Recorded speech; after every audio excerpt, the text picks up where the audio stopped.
All right. Still staying with our Lincoln primary sources. And this is a good one. The annual message to Congress, December 1st, 1862. Now remember, the address on Congress was August 14th, 1862. And the preliminary Emancipation Proclamation was September of 1862. So we have Lincoln telling within months, this is fast. He became president formally in 1861, recognized Haiti and Liberia in December of 1861. By July of 1862, he's opened the Office of Immigration, only for black folks, immigration with an E, not an I. And the next month, he's doing the address on colonization to a deputation of Negroes, where he's meeting with the black folks, trying to get them gone. Back up. Recognizes Haiti and Liberia, 1861. In December. Opens early 1862, opens the Office of Immigration. July 1862, he appoints James Mitchell, who is from the American Colonization Society. Holds the address on colonization in August of 1862. September is the Emancipation Proclamation that colonization is a part of. Now we get to September, October, November, December. 3 months later, he's back in front of Congress. Lincoln is still talking about colonization. Which is why I propose that this is a central policy. This is given a lot of time and a lot of legislative time and a lot of legislative record, which, funny enough, if you look on the internet for the annual message to Congress in 1862, you will find that it's described as Lincoln's proposal for compensated emancipation. It doesn't say Lincoln proposes colonization as part of the 13th Amendment. It's the same document.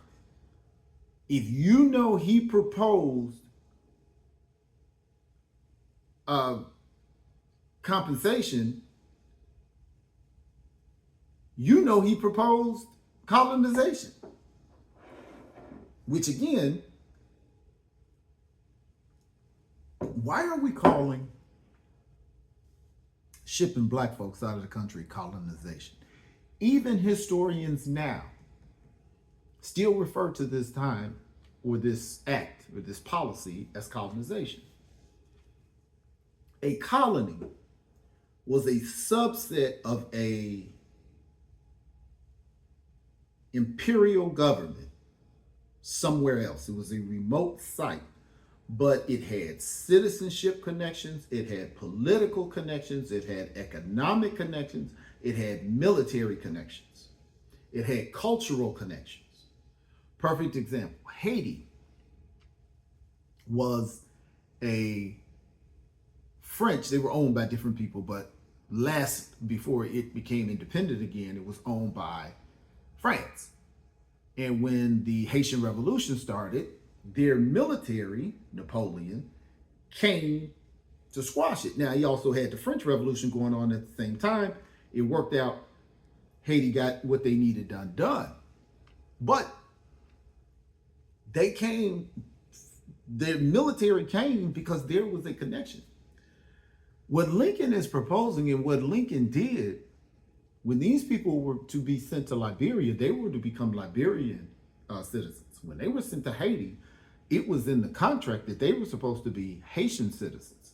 There was no economic quid pro quo between Liberia in the United States or Haiti in the United States. There was no cultural attache associated with either one of these places.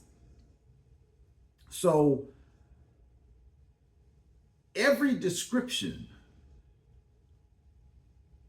of traditional Western colonies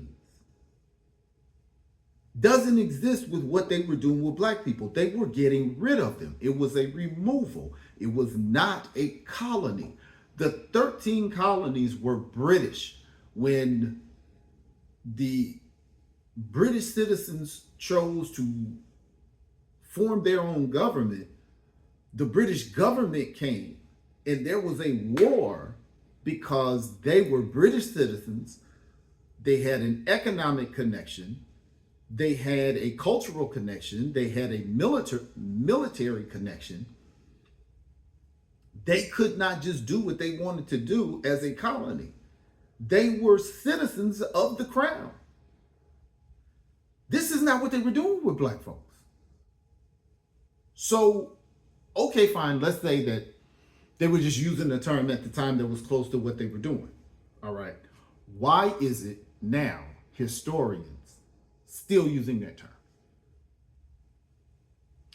Could it be that it is part of the American elitism as to where we try to purposely make things seem that they're not bad? And it's just, to be honest, part of white supremacy, where when it's something that white people did, we're going to try to make it seem that it wasn't as bad as it was. Or if Lincoln is in the middle of it and that is the savior of white redemption, we want to make him look as positive as we can possibly make him look. But there is no logical reason for the removal of black people to still be called colonization. This was a time when three things were going on at the same time. Mexicans were being removed. That's the Treaty of Guadalupe Hidalgo. There were several Indian removal acts. And then you have colonization. All three of these removals were going on at the same time. Yet they were being called three different things.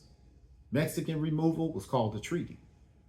Black removal was called colonization. Native removal was called an act. Very odd. But this particular address is called Lincoln's Call for Compensated Emancipation, not Lincoln's 13th Amendment being black removal. And again, you can look these up. I suggest if you want to check these and you don't want to go through a bunch of secondary sources, or you don't want to see the edits in a bunch of secondary sources, go to the Library of Congress, the collected works of Abraham Lincoln, and you can print them right off. This one is in volume 5. If you go to loc.com, you'll find this loc.com or loc.gov, but make sure it's the Library of Congress. The collected works of Abraham Lincoln, volume 5, you'll find his December 1st, 1862 annual message to Congress. And again, we have to go primary source based because there's so many books written on Lincoln. That's somebody else interpreting what happened. These are primary sources. This is what Lincoln said and did what Congress said and did what was actually being proposed. So when you have authors saying, well, Lincoln was just using emancipation, and he was just using colonization as a front to sell emancipation later. Well, when you know what the primary sources say, you said, no, he presented that. He presented colonization as the 13th Amendment to Congress. That's not a political ploy. So that's the value of having what occurred in black and white. They're talking about, well, it was a strategy. He was probably thinking this. We know what happened. If we want to deal in probably, that's really not a discipline. There's not a discipline in liberal arts called probably. There's a discipline called history. And history is documents, artifacts, laws, paperwork, communication, things that we can trace or interpret information from. So, December 1st, 1862. Not going to go through the whole thing.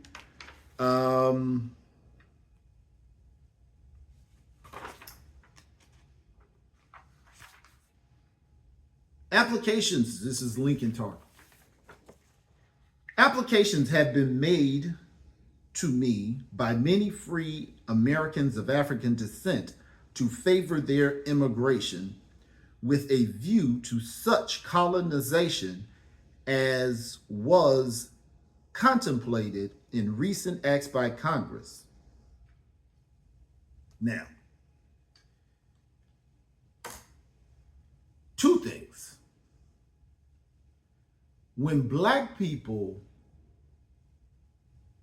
move themselves, that's not immigration. That's migration, like anybody else.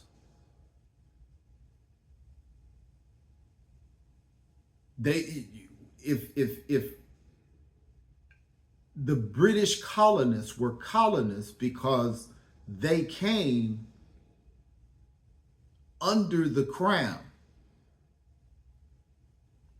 if you decide to go where you want to go on your own, that is migration. That is a movement. Okay? So to say that blacks favored colonization is a purposeful wording by a word master.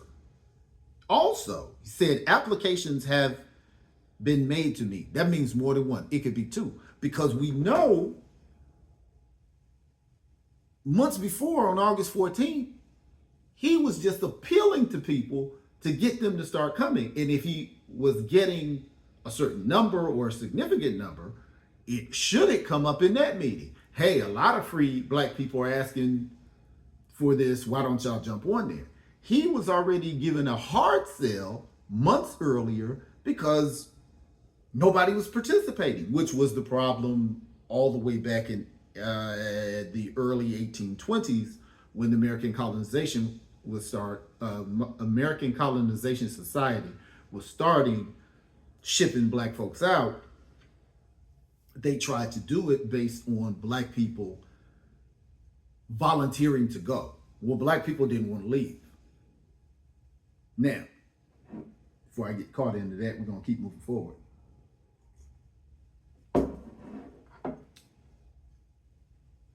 But just notice Lincoln's mastery of words.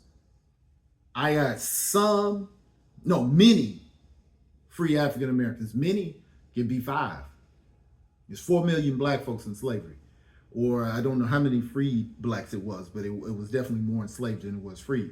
So we may be talking, let's say, okay, fine. Let's say it's 1 million free blacks. That can be 5. You say I got many. Many is a relative number. Believe me, if he got thousands, he would have said thousands. He just used the term many. Other parties at home and abroad, some from interested motives, others from patriotic considerations, and others still influenced by philanthropic sentiments, have suggested similar measures. Again, saying different people are still proposing to him on how they can cash in on moving these black folks. Again, I've said before, Haiti's interest, Liberia's was made for it. Haiti's trying to rebuild their black populace from their revolution. And Lincoln has been trying to sell this to other countries, which is listed in this document.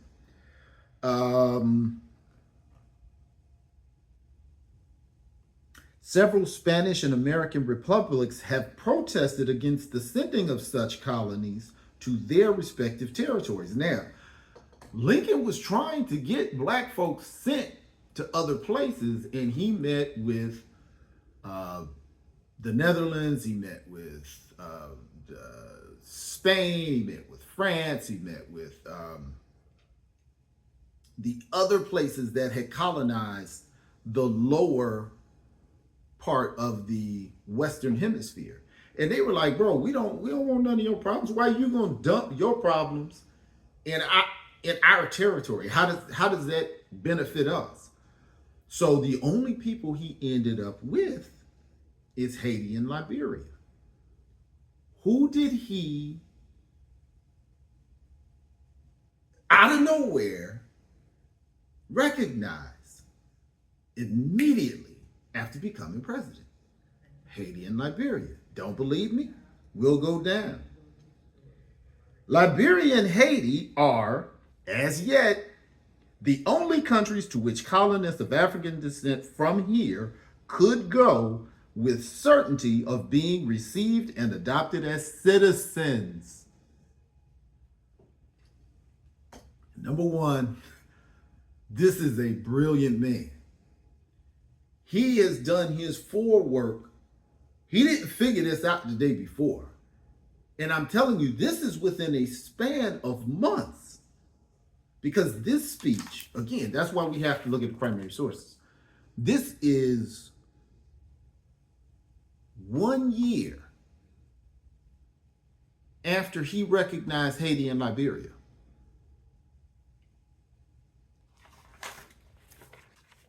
He's already telling them, I checked. These are the only two places, which is why he recognized them months ago. Keep going. And again, that's what I'm saying. All of this is connected, which is why, again, I say the recognition of Haiti and Liberia is one of the most important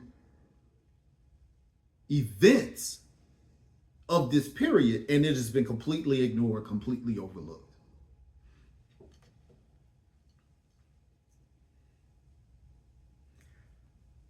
I regret to say such persons contemplating colonization do not seem willing to migrate to those countries, nor so willing as I think their interest demands. He just said right there, black folks don't want to go there. What the evidence shows is black folks didn't want to leave. In his mind, which he said in again, the deputation of Negroes, when he was saying, you know, why do you all love us so much? It's not that we love you. We want to stay in the country of our birth. But he just said, I can't understand why you would still want to be here, because you're not going to get treated right here. Well, again, that's where he is imposing his thought and his value system, because black folks ain't smart enough to do it on their own.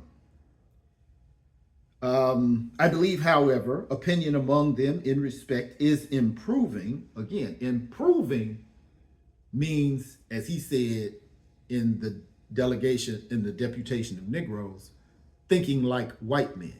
That's improving. I'm not making this up. These are quotes coming out of these documents. So the historian's argument is not with Dr. Bolton.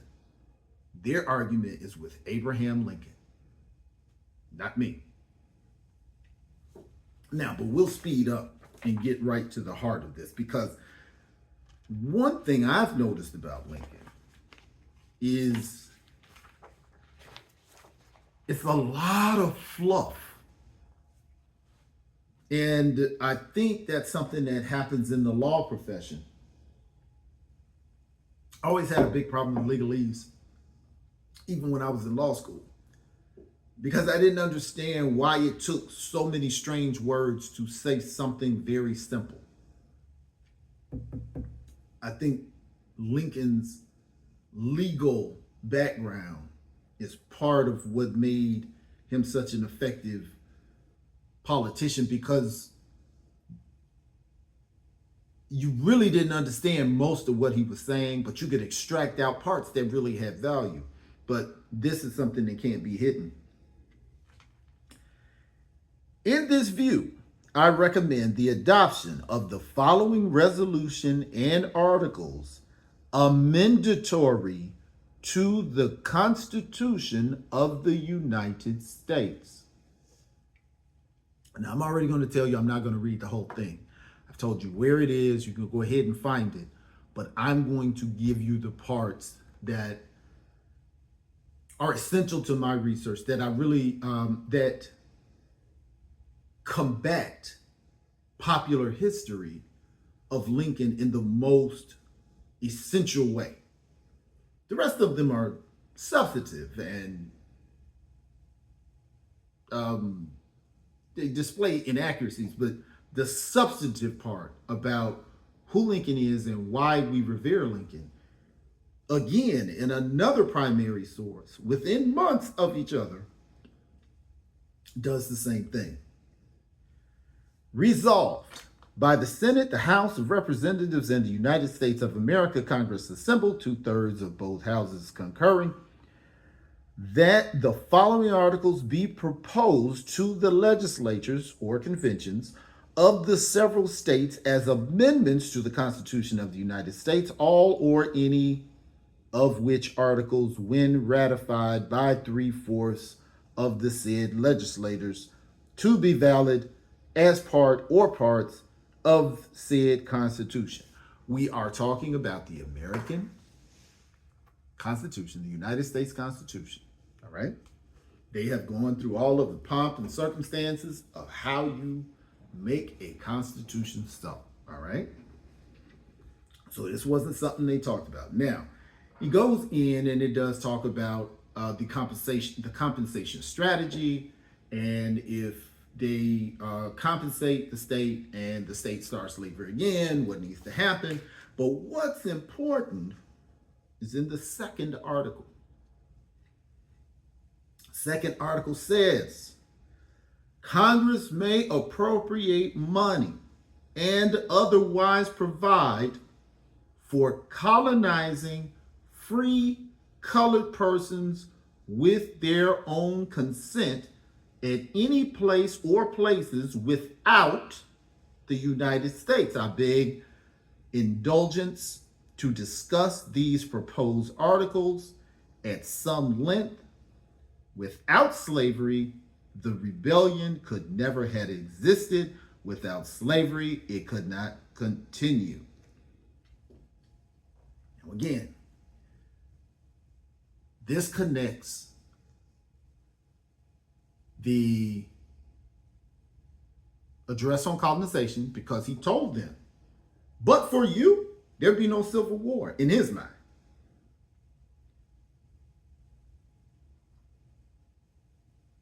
He said,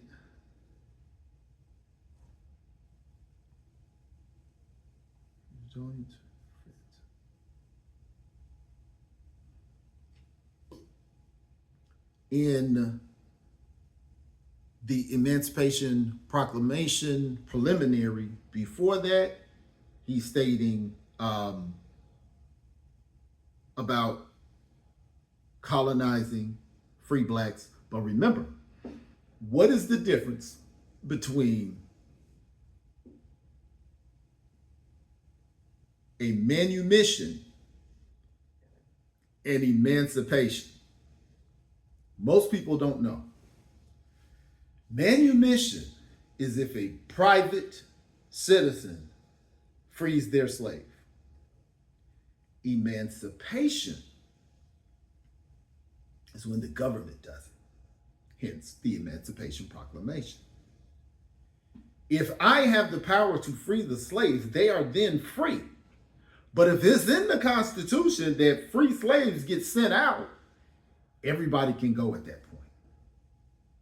Now, what he stated in the Deputation of Negroes is, you're never going to get treated right here, leave. So it's in his mind, it's always going to be bad. Why would they stay? So this is not alone. This is connected to a series of primary sources that don't lean into emancipation being a policy rooted in morality.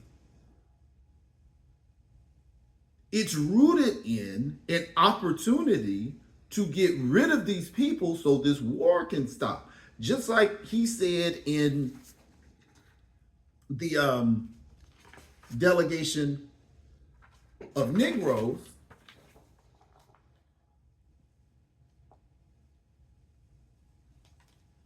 see our present condition, the country engaged in war, exclamation point. Our white men cutting one another's throats, none knowing how far it will extend, and then consider what we know to be the truth. But for your race, among us, there could not be a war.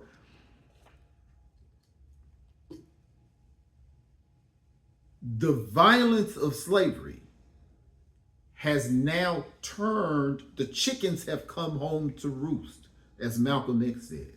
The violence, the temperament of the American culture has now turned on itself, just like the war on drugs. And when it was crack and black folks were so horrible for taking crack, now whites are taking opiates and the other drugs, and it's still an epidemic, but they're not going to jail for that. Black folks got sent to jail, but the white people taking opioids are not going to jail. And actually, there are more white people dying in Chicago from the opioid crisis than it is from black folks shooting each other. But when they talk about on the news, they talk about black folks shooting each other. They're not talking about white people killing themselves with opioids. Very funny. But in here, this article is articulating that the 13th Amendment is being presented as the fiber into the fabric of the country. Getting black folks out of the country, off of the continent, is what Lincoln wanted to be the first 13th Amendment. This is not a secondary source. This is not somebody else's book. This is going to the original sources and getting it from the horse's mouth. This wasn't an idea he was kicking around with colleagues. When it goes from the executive branch to the legislative branch, nothing gets more serious than that in the United States. When they change the Constitution, they're serious. So, there's a lot more in this document, but Lincoln is so untouchable in history that that portion of that particular primary source sticks out amongst all of the other things that is mentioned in there. But it's definitely something that you should read. Now, the next primary source we're going to go over is going to be the message to Congress from March 6, 1862. So we have something from March. We're taking it March, August, September, and December. Each one of these have something to do with colonization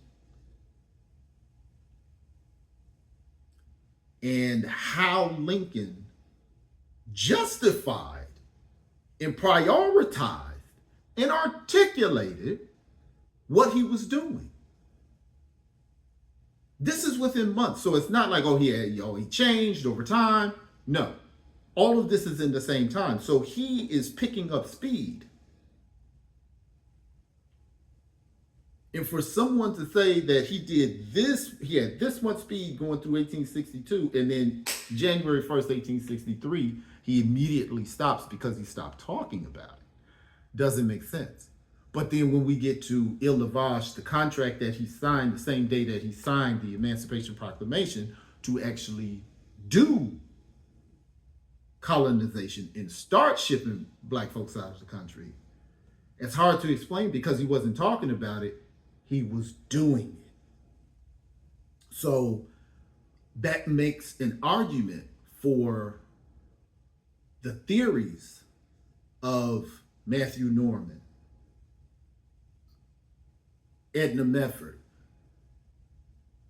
Burlingame, Foner, a lot of those Lincoln historians that have theories that Lincoln had purposes unaligned with what is recorded as happening in United States law, in Lincoln's speeches, and in Lincoln's personal communication.